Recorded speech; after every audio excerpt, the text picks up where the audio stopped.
Hi, this is the Quest ECSS, and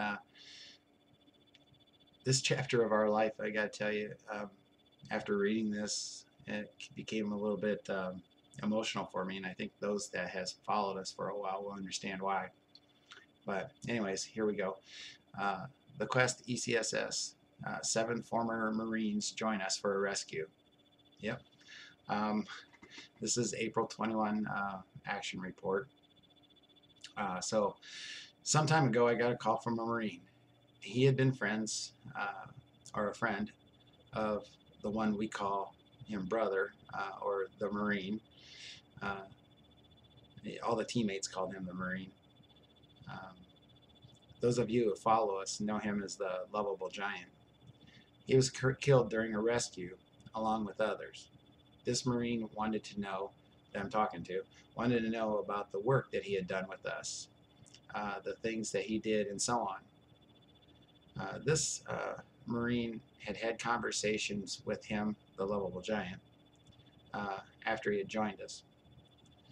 The friend said that he and 6 others had served together with the Marine for a long time until they had all left the service.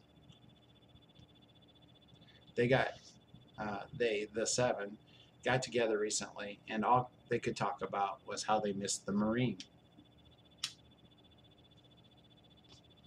our lovable giant, our brother. So they got the idea to reach out to me and talk about him. They wanted to do a rescue for us in the Marine's honor. I argued with them and told them that this isn't how it works. Then over the weeks, I got calls from every one of them. They all were very annoying and persistent. Well, at least they had that going for them, right? So to shorten this story, they all got together and we had a phone conference. They were pretty convincing, but it was not enough for me.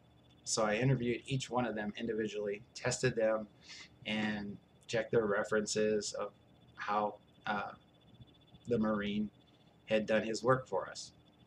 Anyone who knows me knows that I love to argue, and we spent a whole lot of time doing that, so it was kind of pleasurable having conversations with these guys. Well, eventually, after doing my best to get them all pissed off at me and trying everything I could to dissuade them from doing this, I failed. Well, so to speak. They never broke respect or fought back with me. They just wanted to be a part of the Marine's life. They wanted to find out what he had found to be the most precious thing in his life, and why he was willing to give his life for this. So I ended it, told them not to call me again. They never called. Weeks later, I decided to take this on because of a rescue that we could not do. The danger was too high, and we didn't have the equipment that would be necessary. The odds were far too great to win. But then I thought, these are Marines, so what could it hurt to pick their brains? So I called them. I could only talk to one of them, but he went kind of crazy and in his excitement, and I had to calm him down. He said he would have to arrange others' schedules so we could all talk at the same time. All were on active contracts, but within a couple of days, we had our conference. Lord, did I ever wonder what I just got myself into? I told them my idea for a rescue and filled them in on the situation. The biggest difficulty would be to get to the location.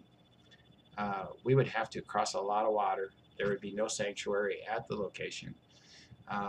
They, with the kids, would have to extract that location, cross the water, and then their duty would still be for miles on land, even to get to a safe house. Their response was, would a couple of Delta boats help? I love the Marines.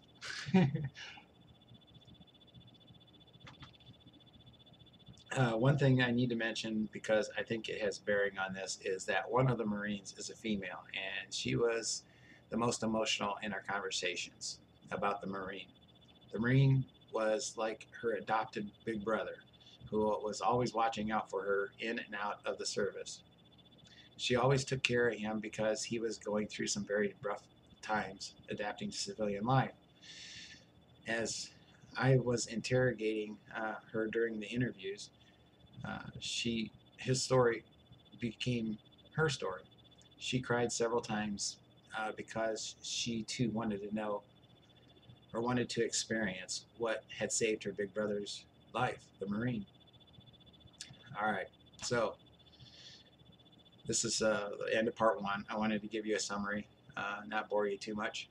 So stay tuned for part two, where we do the rescue. Anyways, Quest ECSS. I'm out.